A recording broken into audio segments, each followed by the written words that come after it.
Vamos a la segunda parte del repaso del tema de factores de la carga, y esa segunda parte la empezábamos aquí definiendo estos tres conceptos que son la carga crónica, que también se denomina fitness, la carga aguda, que también se denomina fatiga, y el balance o estrés, que también es un poquito lo que representa el estado de forma, el performance. Y como se ve en la gráfica, el fitness en azul representa el trabajo acumulado en los últimos, en el sistema Training Peaks utilizan 42 días de media. Se pueden utilizar otros valores. De hecho, en este curso que he hecho referencia muchas veces, habitualmente utilizan 30 días. Viene a ser el trabajo acumulado de media en un tiempo largo atrás. De manera que a medida que voy acumulando trabajo, mi fitness sube.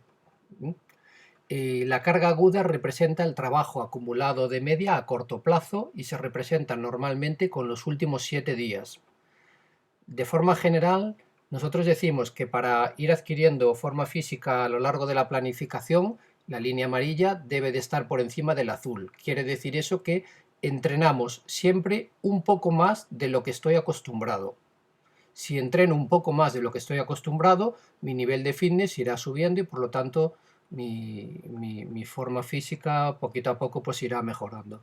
Lo que ocurre es que cuando entreno más de lo que estoy acostumbrado, que es el proceso habitual cuando quiero ganar forma física, mi balance es negativo. Quiere decir eso que voy arrastrando fatiga de alguna manera y el cuerpo no está en condiciones óptimas de rendir. ¿Cuándo estaría en condiciones óptimas de rendir? Pues en esta segunda parte de la curva, cuando yo empiezo a quitar carga aguda, lo que hago en el día a día, un proceso de puesta a punto de tapering, y desciendo la carga de trabajo a un 50%, entreno menos de lo que estoy acostumbrado. Estoy acostumbrado a hacer más de lo que hago esa semana, por lo tanto mi cuerpo recupera supercompensando y aparece el punto óptimo que veréis después. A lo mejor vosotros no conseguís ver en el móvil, estoy moviendo el ratón, al no poner la pantalla completa no tengo el punto rojo. Aparece el momento óptimo para competir, y ese momento óptimo para competir es cuando ese balance de estrés, el TSB, está arriba, en pico. Aquí no lo he comentado en su momento, pero existen diferentes criterios. Entonces, cuando nosotros en una planificación establecemos una competición de tipo prioritario, secundario, un tipo A, un tipo B, un tipo C, que es lo que hace Training Peaks, el balance de estrés lo podemos ajustar a cero. ¿Qué quiere decir cero? Cero lo pondríamos en competiciones de tipo C, que no son importantes. ¿Qué quiere decir eso? Que lo que hicimos esta semana es lo mismo a lo que estoy acostumbrado de media. No entreno ni por encima ni por debajo de lo que estoy acostumbrado. Entreno exactamente lo mismo. Y eso lo hago cuando las competiciones pues no son importantes, pero no quiero tampoco llegar con una fatiga. Cuando la competición es de tipo B, secundaria, ese numerito lo manejamos alrededor de entre 0 y 5 o 10, por encima, positivo. Y cuando las competiciones son prioritarias o importantes, ese numerito debería de estar entre 5 y 15. Cuando ese número llega a 25 ya se considera que el deportista ha empezado a perder forma, porque lleva mucho tiempo entrenando poco y por lo tanto el balance de estrés es positivo, y este número entonces no quiere decir que de forma indefinida cuanto más alto sea, más forma tengo. Hay unos rangos que son óptimos. ¿Ok? Y en esta parte derecha de la curva vemos que el deportista ha dejado de entrenar y por lo tanto el fitness va descendiendo y voy perdiendo forma de forma permanente y hasta el infinito. Al dejar de entrenar aquí este balance de estrés, esta línea naranja, pues debería de mantenerse más o menos horizontal. Para explicar estos tres términos os he puesto estas planificaciones anuales del año pasado, una planificación entera, en donde hemos ido explicando algunas cosillas, saliendo de la lesión. En este caso, vemos como el fitness en azul iba aumentando de forma progresiva hasta un valor aproximadamente, observo en la gráfica, de 80. Y aquí se ha decidido no seguir aumentando, lo que decíamos, no podemos ir aumentando la carga, corro 30 minutos, corro 40, corro 50, y si sigo así, corro 4 horas. No tiene sentido. Hay un momento en donde ya estamos entrenando la cantidad de entrenamiento que necesita ese deportista. ¿Mm? Y esa cantidad de entrenamiento que se necesitaba, pues se mantiene aproximadamente 2 o 3 meses. ¿Mm? Para conseguir esto, en primer lugar, para conseguir ir elevando el fitness en color púrpura, el entrenamiento que se realiza en el día a día tiene que estar por encima de lo que estoy acostumbrado. Cuando entreno más de lo que estoy acostumbrado, la forma física pues va a ir evolucionando con una pendiente. Esta pendiente es importante porque si esa pendiente va aumentando a un ritmo normal, asumible, que es el que hablábamos del 10% de aumento o de incremento cada semana de entrenamiento, el deportista va a ir adquiriendo forma de una manera progresiva, lenta, segura y adecuada. Pero podemos implementar estrategias de que esta pendiente la queremos pronunciar y queremos ganar forma más rápido. Ese es otro punto que no se ha explicado en clase que es importante tener en cuenta, ¿eh? Porque llega un momento que el deportista será capaz de asumir ese incremento de carga de trabajo semana a semana o que no será capaz de asumirlo. En el sistema Training Peaks se considera que para las personas que hacen carrera a pie, running, un incremento de 2 o 3 puntos a la semana, casi todo el mundo es capaz de soportarlo. Pero incrementos que vayan alrededor de 5 puntos semanales son incrementos demasiado bruscos, esa pendiente de incremento es demasiado alta y es probable que esos deportistas sean capaces de asumir esa cantidad extra de entrenamiento durante 1 o 2 semanas, pero no de forma indefinida y podrían entrar en overreaching, en fatiga. Por lo tanto, manejar el incremento de las cargas es un factor importante. Esto ha pasado muchas veces en el fútbol en las pretemporadas. Y os comentaba ayer, ¿vale? Que no podemos pretender en la pretemporada que el deportista parta de la nada y en 7 o 8 semanas adquiera mucho fitness, porque esta pendiente de incremento de la carga es bestial.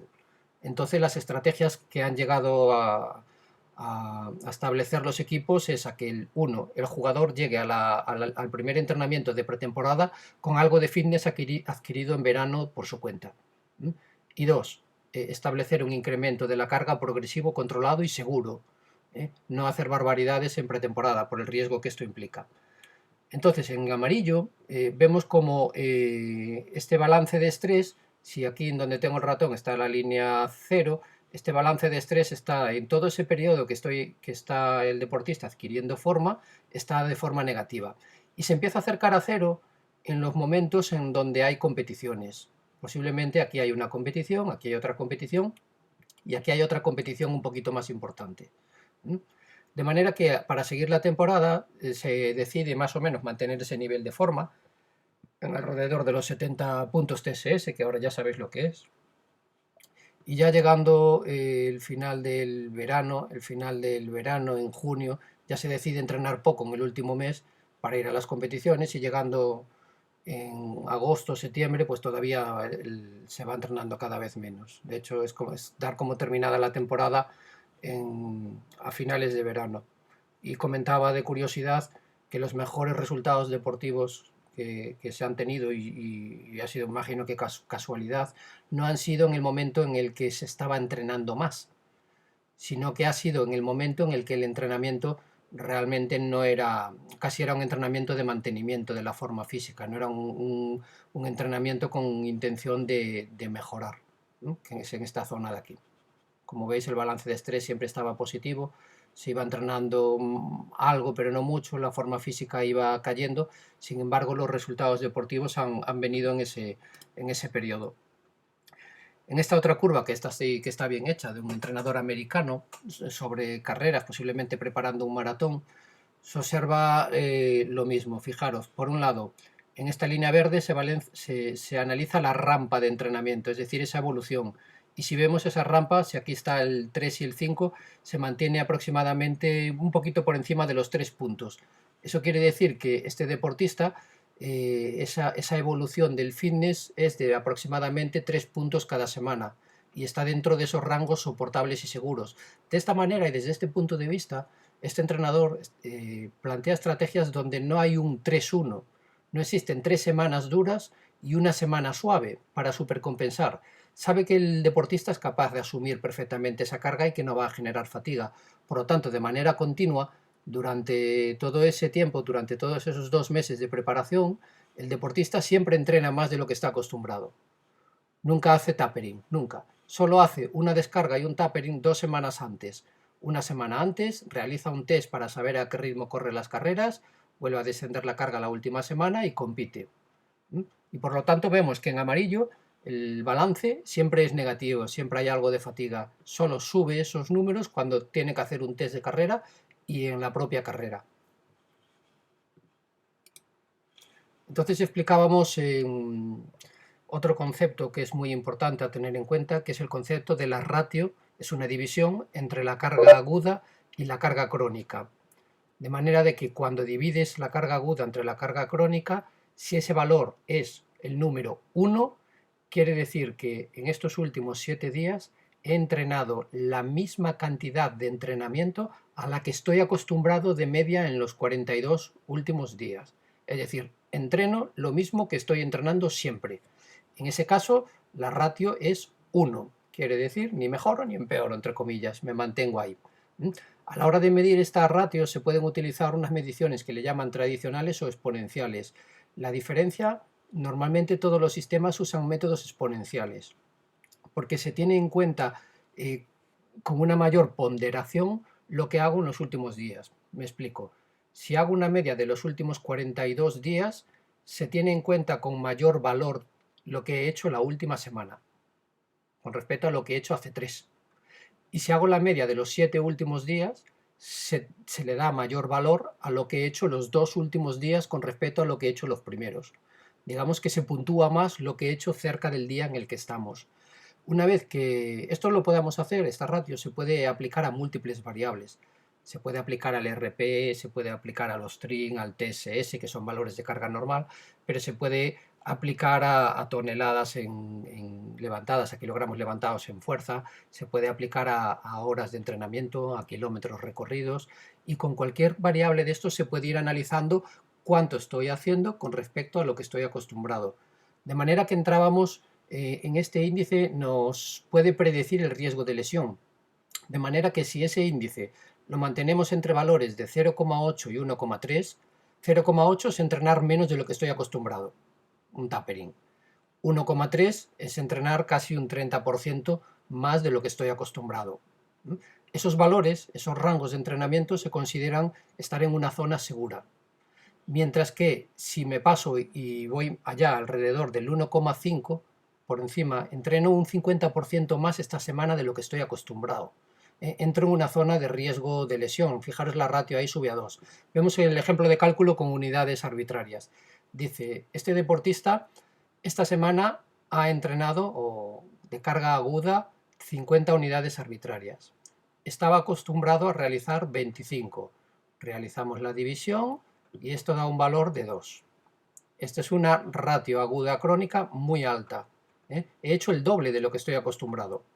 Vamos al otro ejemplo. Este deportista esta semana ha entrenado 40, pero estaba acostumbrado a entrenar 50, de media en el último mes. Realizo la división, 0,8. Entreno menos de lo que estoy acostumbrado, pero estoy en un rango seguro y por lo tanto no hay problema. Esta gráfica es la que explica, una vez hecho el cálculo anterior, el riesgo lesional. Y vemos que en la región entre 0,8 y 1,3 aparece una zona dulce que le llaman, una zona verde, que es la zona de bajo riesgo de lesión. Y los deportistas que entrenan muy poco con respecto a lo que están acostumbrados o entrenan muy poco, y los deportistas que entrenan de más la última semana con respecto a lo que están acostumbrados, aumentan y entran en zona peligrosa, sobre todo los que entrenan de más.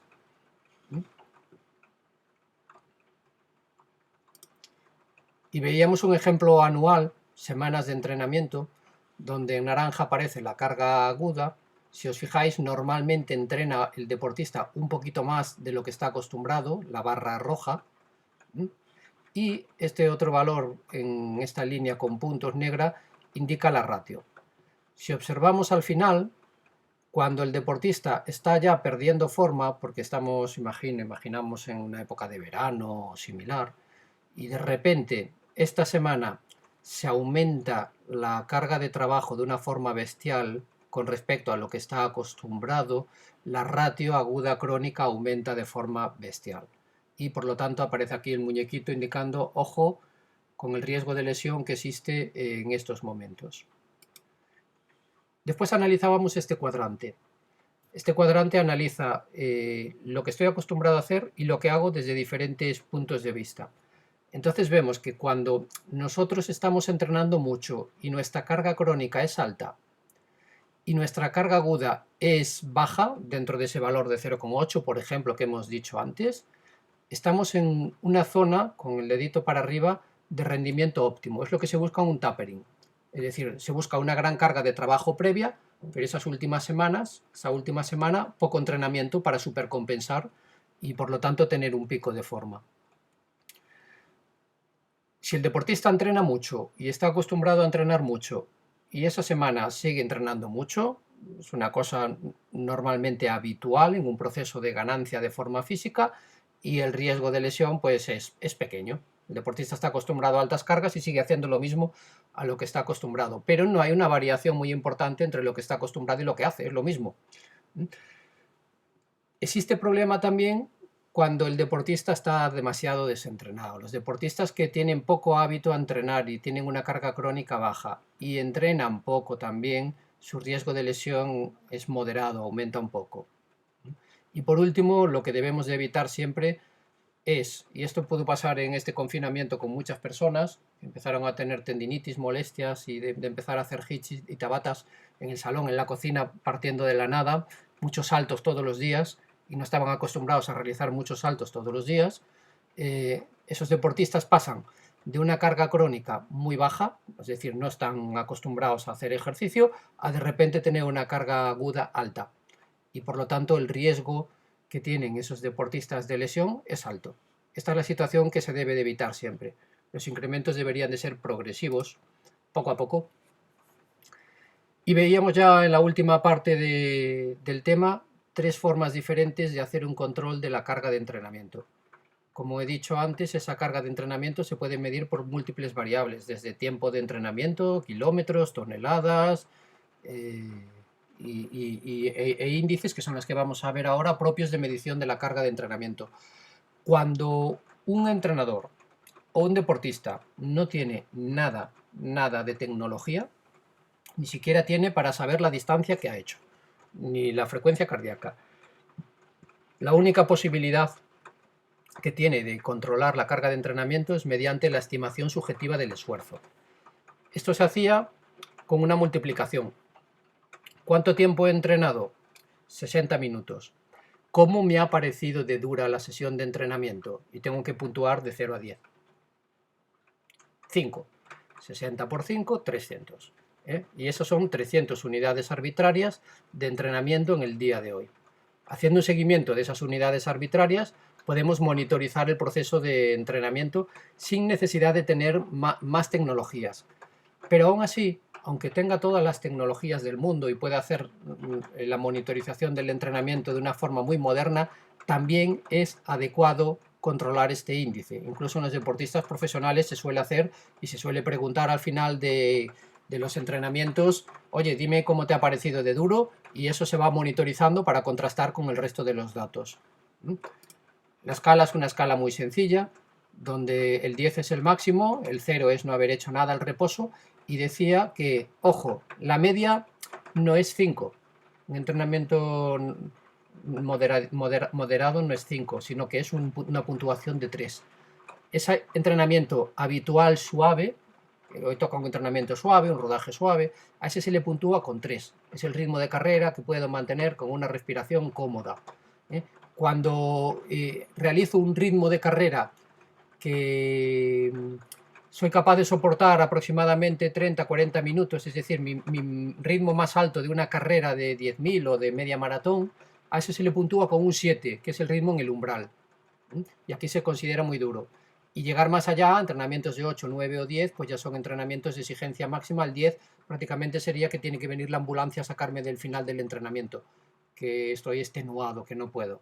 Vale, entonces lo normal es que los entrenamientos habituales, suaves, se puntúen con un 3, y cuando hay un poquito de exigencia, pues hay un 4 o un 5.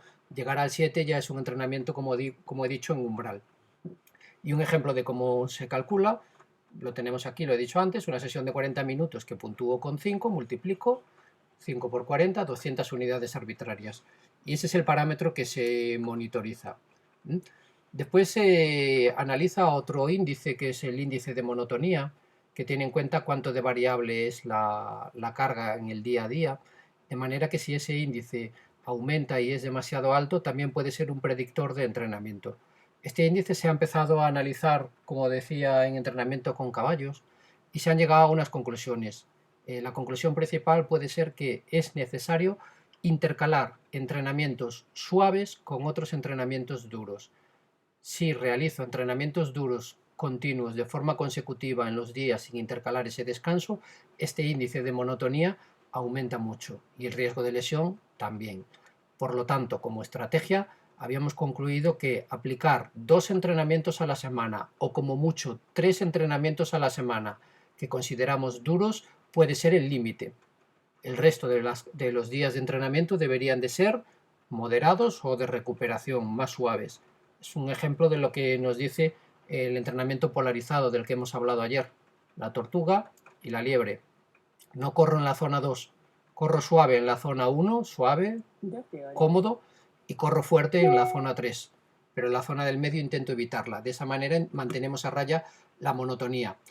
Cuando multiplicamos la carga que tenemos de entrenamiento calculada en unidades arbitrarias por esta monotonía, me sale otro índice que se llama la sobrecarga de entrenamiento. Y en este enlace pues tenéis la hoja de cálculo para hacer un caso práctico que ya hemos visto cómo funcionaba esa hoja de cálculo. Esta diapositiva a nivel técnico de estudio quizás sobre para vosotros, porque son detalles técnicos de cómo se calcula esto matemáticamente. Y aquí hablaba de la importancia de que dominaras las hojas de cálculo, y la necesidad de que fueres capaces de trasladar lo que dice la ciencia, cómo se calculan estas cosas, a números en una hoja de cálculo para hacer el seguimiento. Y decía que yo me había vuelto loco para calcular esto que está aquí en negrita en la fórmula, porque yo no sabía qué significaba esto y tuve que empezar a ver y a contrastar y a meter esta tabla para comprobar que me daba igual, para conseguir realizar esa desviación estándar. Yo no sabía calcular esa desviación estándar en una hoja de cálculo, al igual que me ha pasado 1000 veces con 1000 cosas y al final normalmente he llegado a la solución. Hoy en día, decía ayer estuve viendo una conferencia muy interesante, en el grupo este, en el NSCA, que es la Sociedad Americana de la Fuerza, pero en la versión española, los españoles han sacado un webinar sobre, en esta época de confinamiento, cómo poner en marcha un negocio de entrenamiento de entrenador personal a distancia, de forma virtual, con todas las aplicaciones a tener en cuenta y todas estas cosas. Y bueno, el bombardeo de aplicaciones y de temas tecnológicos y de cálculos que nos daban ahí es enorme. Él hacía una pregunta al final, le decía, oye, mira, que el día tiene 24 horas, tío. O sea, ¿por dónde empiezas? Tú no puedes empezar con todo eso que nos has explicado en un solo día para realizar todas las labores de preparación, de gestión, de marketing, de que si canales, que si podcast, que si sesiones virtuales, que si marketing, que si no sé cuánto. Dije, esto una persona sola pues es complicado. Y es un ejemplo de que hay que dominar muchísimo la tecnología, no solo en hojas de cálculo, sino hoy en día incluso en las redes sociales y similar. De hecho, para vosotros es una salida importante. Para vosotros, una vez que terminéis este ciclo, que sois los primeros de España, que vais a salir titulados con esta titulación, bueno, no, los primeros miento porque hay una comunidad que se ha atrevido a implantarlo el año pasado, entonces iríais en la segunda promoción, pero en Galicia sí es la primera. Esto está totalmente orientado a que vayáis a un centro deportivo o a que os emprendáis como entrenadores personales. Y una opción es ponerse las pilas con esto para montar un negocio completo online a distancia. Bueno, veíamos arriba en los títulos, decía que aquí estaban enlazados el documento y la hoja de cálculo de lo que vamos a explicar ahora. Y esto que explicaba aquí, que no me voy a parar mucho, era un ejemplo de un mes entero del trabajo que he tenido que realizar yo, de cómo planificar ese mes entero cada una de las semanas con respecto a las cargas de entrenamiento. Lo que nos daban en el ejercicio era dónde estaban situados los partidos y había una semana 1 con un partido, una semana 2 con 2 partidos, la semana 3 solo hay un partido y la semana 4 hay 2 partidos. y decíamos nosotros que un microciclo a la hora de estructurarlo debería de tener siempre tres partes. Una parte que es la parte que está en amarillo, que es la recuperación de después del partido. La recuperación de después del partido le he puesto uno, quizá debería tener dos o tres, una cosa ligera, moderada. Es un entrenamiento que debe de existir siempre después de una carga intensa, de un entrenamiento intenso. Habíamos visto ayer en una gráfica que en las primeras horas lo más importante es hacer ejercicio ligero para recuperar. Por lo tanto, esto debe de existir siempre, lo que está en amarillo. Y debería de existir siempre también lo que está antes del partido, que es en verde, que es una sesión de activación, donde no hay una gran carga de trabajo, sí que hay ya una preparación final del partido, con jugadas a balón parado, en este caso, con activación de velocidades, aceleraciones, pero que no lleguen a causar una fatiga importante en el deportista. ¿Mm? Y estos dos deberían de estar siempre. Entonces nos queda la parte del medio, la que está en azul. Los días que están en azul son los que el deportista en realidad entrena para adquirir forma física y como vemos, en la primera semana incluso se le puede conceder y en la tercera semana un día de descanso. Es práctica habitual en muchos equipos para decidir el descanso lunes o martes. Deciden mejor hacer el descanso, si es que se lo hay que dar a los deportistas, el martes, porque la sesión que está después del partido no debería de faltar porque acelera la recuperación. Es mejor hacer algo para recuperar que descansar. Por lo tanto, el orden lógico sería después del partido, sesión de recuperación y descanso. Llegamos a media semana, es donde podemos aplicar carga, y aquí en este caso en la semana 1 y la semana 3 se había hecho una doble sesión de entrenamiento, que es el momento en el que más carga podemos utilizar. Y a medida que nos acercamos al partido, pues no, fijaros en la última semana, como hay un partido jueves y hay un partido sábado, perdón, hay un partido jueves y hay un partido domingo, solo tenemos posibilidad de recuperar el viernes y activar el sábado. No hay posibilidad de hacer ninguna sesión de entrenamiento estándar o normal. Y todo eso se resume en estas gráficas que vienen a explicar lo mismo y la tendencia general de esas 4 semanas, pensando que este equipo en un contexto, yo siempre os pido cuando hacéis un trabajo un contexto, en qué contexto estáis, y yo este trabajo pues lo había hecho en el contexto de que el equipo ya empieza avanzada la temporada a entrenar cada vez un poquito menos. Fijaros la evolución del entrenamiento de un equipo a lo largo de la temporada, donde desde, en este caso está monitorizado desde diciembre nada más, aumenta la carga, pero llega un momento que la carga se mantiene y tiende hacia abajo, tiende a entrenarse cada vez menos. Y yo pues ese mes lo he encuadrado en una de estas zonas en las que se va entrenando cada vez menos y las líneas de tendencia aparecen hacia abajo. Y he utilizado una hoja de cálculo como la que he diseñado de la semana, que tenéis para vosotros, pero que en ese caso está diseñada la hoja de cálculo enlazada aquí para poder gestionar 4 semanas a la vez y que ya salgan estas gráficas. Recordar, un día me parece que voy a tener que daros una clase de informática, recordar, porque después la gente me sigue pidiendo permisos para compartir documentos o me pregunta, no soy capaz de hacer, no soy capaz de entregar. Yo entiendo que es habitual que se tengan esos problemas. Recordar que cualquier hoja que yo os doy de cálculo en Google Drive o cualquier documento, si queréis editarlo y cambiarle cosas, no hay que pedir permisos porque no os lo voy a dar. Esa es la mía, es como la plantilla que tiene que estar ahí siempre. Por lo tanto, no puedo aprobar cambios sobre esa plantilla. Lo que tenéis que hacer es, entrando vosotros en vuestra cuenta de Gmail, estar logueados, darle aquí a archivo y hacer una copia. Hacer una copia. Y al hacer una copia, esa presentación se va a duplicar y ya va a estar en vuestro Google Drive con todos los permisos, ¿vale?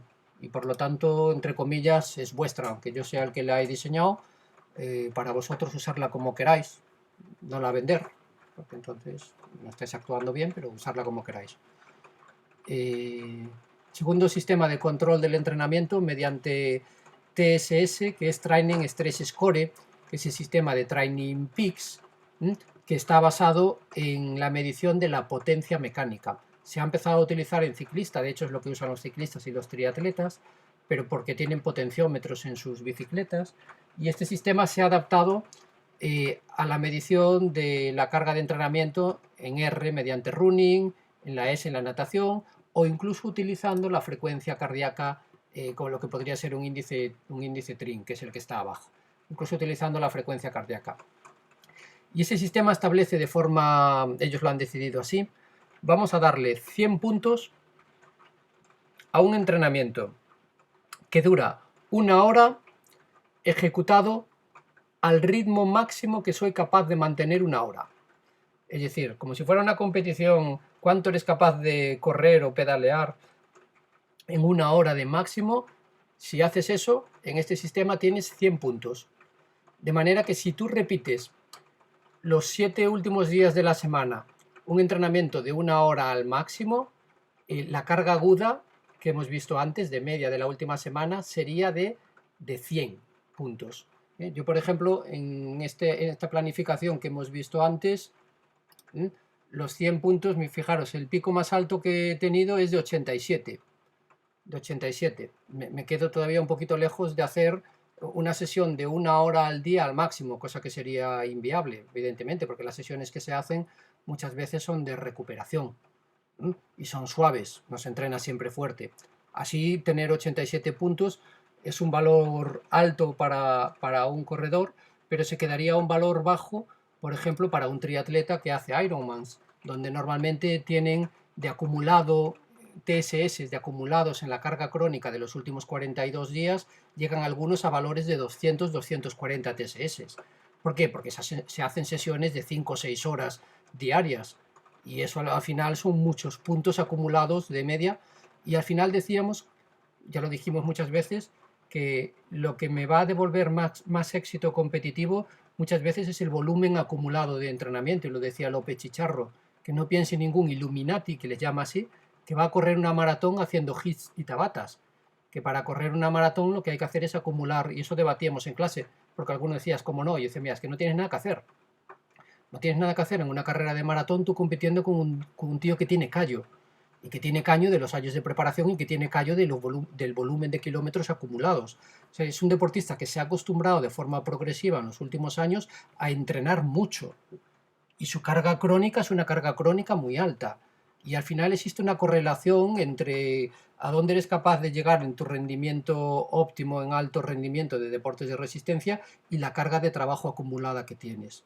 Y eso va un poquito en contra de lo que hemos dicho de entrenar lo menos que me devuelve el mejor resultado. Jugar con las dos cosas es difícil, porque por un lado sé que tengo que acumular mucha carga de trabajo, pero al otro lado sé que la carga de trabajo que tengo que acumular no esté en contra de poder rendir.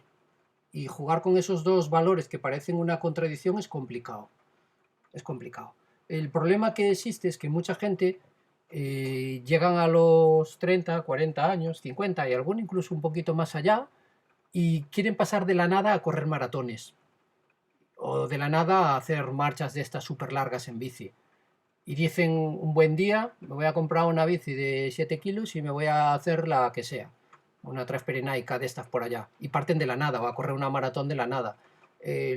Con mucha probabilidad esa persona va a manifestar algún tipo de problema locomotor, de sobrecargas, lesiones.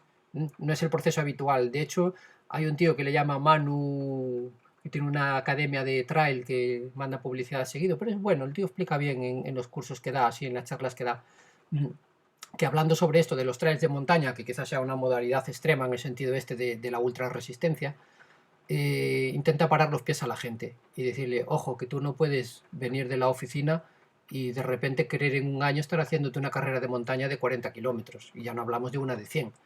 Es decir, tienes que ir poquito a poco, tío. Empieza, igual que la gente que quiere correr un maratón y no ha hecho nada, se le dice que primero corra 5.000 y 10.000, antes de meterse incluso a una media maratón.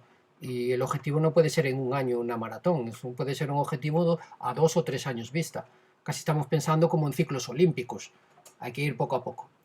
Bueno, pues el TSS, ¿vale? 100 puntos a 1 hora de entrenamiento al ritmo máximo al que soy capaz de hacer esa hora.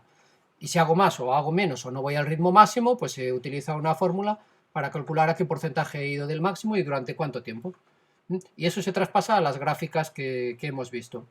Otra forma de control del entrenamiento, que es la inicial, en este modelo de carga aguda, carga crónica, ha empezado aquí en el 1975 por Bannister, y ellos utilizaban el modelo de impulso-respuesta que está basado en la frecuencia cardíaca. Y con la frecuencia cardíaca establecían zonas. Existen 4 modelos de utilizar TRIN. Yo aquí he puesto el uno de ellos, el de Lucía, que es a la zona 1, de las que habíamos visto, zona 1, zona 2 y zona 3. Cuando habíamos visto aquí esta gráfica, que os voy a poner de una forma puntual, y hablábamos del entrenamiento polarizado, digo, entreno por debajo del 65%, entreno entre el 60 y el 85%, entreno por encima del 85%. Pues en este sistema de Tring se hace el tiempo que he estado, o los kilómetros que he recorrido en la zona 1, lo multiplico por 1. Si he corrido en la zona 2, 15 minutos, lo multiplico por 2. Y si he llegado a la zona 3, lo multiplico por 3. De manera que de ahí sale un índice, vamos a decir, que pondera la importancia del tiempo que has estado en cada una de las zonas. Y en el ejemplo que pongo aquí, dice, este deportista en su entrenamiento ha hecho 20 minutos en zona 1, multiplicado por 1, 10 minutos en zona 2, lo multiplico por 2, ha hecho los 10 últimos minutos en la zona 3, lo multiplico por 3, ha hecho una vuelta a la calma de 10 minutos en la zona 1, lo multiplico por 1, y eso me da 80 puntos, 80 trins. Y este es el índice de carga global que se utiliza para registrar las gráficas y hacer el seguimiento del deportista en las gráficas. Este quizá, aquellos que tengan un pulsómetro que solo registre la frecuencia cardíaca, pues es el que pueden utilizar. Si tengo un GPS, que me registra las distancias, las velocidades, yo utilizaría el TSS de Running TSS. Si tengo un potenciómetro, utilizaría directamente TSS. Y si no tengo nada, hay que utilizar RP, carga de entrenamiento.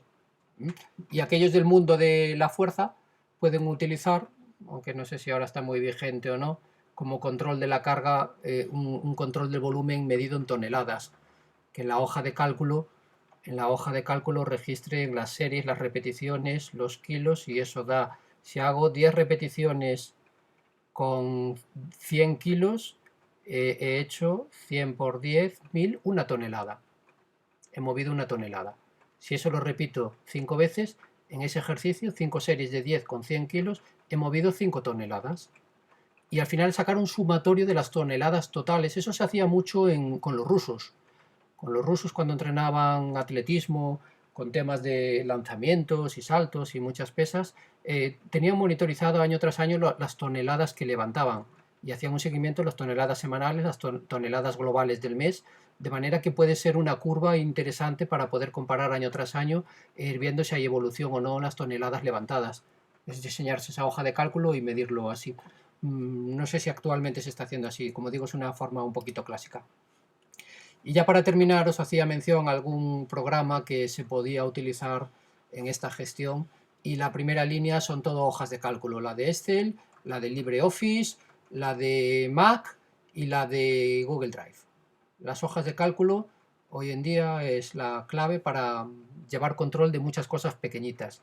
Para llevar control de cosas grandes, casi os tenéis que convertir en informáticos y podéis llevar grandes controles, pero debéis de tener de mano vuestras hojitas de cálculo, las que yo os doy, las que vosotros podáis hacer para vuestras necesidades particulares, porque resuelven muchas cosas. Después sistemas de apps y programas que normalmente se pueden utilizar en el ordenador y en el móvil, que es la segunda línea, como puede ser el Training Peaks, que os había hecho un ejemplo en clase, que es el sistema de triatlón de ciclismo de Gokan. El que tenga, he puesto aquí Garmin porque yo uso Garmin, pero hablamos de Garmin, hablamos de Polar, hablamos de Suunto, hablamos de Fitbit, hablamos de las de la marca china de Xiaomi, y todos los que puedan tener un monitor de frecuencia cardíaca. Hoy en día pues te puedes hacer una monitorización muy importante de muchos parámetros. Strava, que también hace monitorización en su versión premium de bastantes parámetros, pero no supera a los anteriores. Entonces, en caso de decidir Garmin o Suunto Polar, si tú te compras el dispositivo, normalmente ya tienes acceso a todos los datos, a todas las métricas. No hace falta comprar la app. Training Peaks sí que hace falta suscribirse y comprar la suscripción para tener acceso a estas estadísticas de datos. Lo que pasa es que como es la más potente a nivel mundial, pues hay mucha gente que cae por ahí. Strava no hacen más, hacen menos que las otras dos en su versión de pago, que son 10 euros al mes. Y Strava, la fortaleza que tiene, más que el análisis de datos de entrenamiento, es la red social. Es la red social, que es una forma de curiosear y espiar lo que están haciendo los demás y de hablar con ellos, como con Instagram con imágenes, pues con Strava con rutas y entrenamientos. HRV, para medir la variabilidad de la frecuencia cardíaca, que hemos hablado en algún momento, pero es que además, como todas son amigables, yo, por ejemplo, cuando realizo un entrenamiento de carrera y llevo el dispositivo Garmin, cuando termino y lo doy a guardar, en nada lo tengo en Strava, en nada lo tengo en Training Peaks porque se sincroniza, ¿eh? Y al día siguiente, si me registro la variabilidad de la frecuencia cardíaca, también lo tengo ahí. Y entonces por la mañana ya solo le tendría que decir a HRV cómo he dormido, cómo me he encontrado, cuánto de cansado estoy, si he viajado, si estoy enfermo, y ya puedo monitorizar también el entrenamiento en HRV utilizando en este caso RPE. HRV te pregunta cuánto de duro ha sido el entrenamiento porque lo que va a hacer es, has entrenado 1 hora, me has dicho 3 y por lo tanto voy a hacer ese seguimiento. Tiene más índices, tiene más posibilidades. Está de pago mensual, Training Peaks. Garmin Sunto demás, si tenéis el dispositivo, es gratuito. Strava para las redes sociales, gratuito. HRV para hacer un seguimiento en el móvil, lo que se compra es la app. No sé si cuesta 10 euros o así. Se necesita una cámara con flash en el propio móvil compatible, que normalmente si tiene cámara y tiene flash al lado, pues ya es capaz de registrarte la frecuencia cardíaca, pero no tienes que pagar al mes. Tienes que pagar al mes si te quieres hacer premium y ver los mismos datos y un poquito ampliados en el ordenador, pero para verlos en el móvil es suficiente. Y después en la línea de abajo tenemos aplicaciones de escritorio, de ordenador. Stride también podría estar arriba en los dos sitios, igual que Training Peaks abajo, que ya está en un VKO. Stride se utiliza la medición de la potencia de carrera mediante un dispositivo que detecta los pasos y es capaz de estimar de forma indirecta la potencia mecánica de la carrera. Y tiene aplicación de escritorio y aplicación online, aplicación móvil.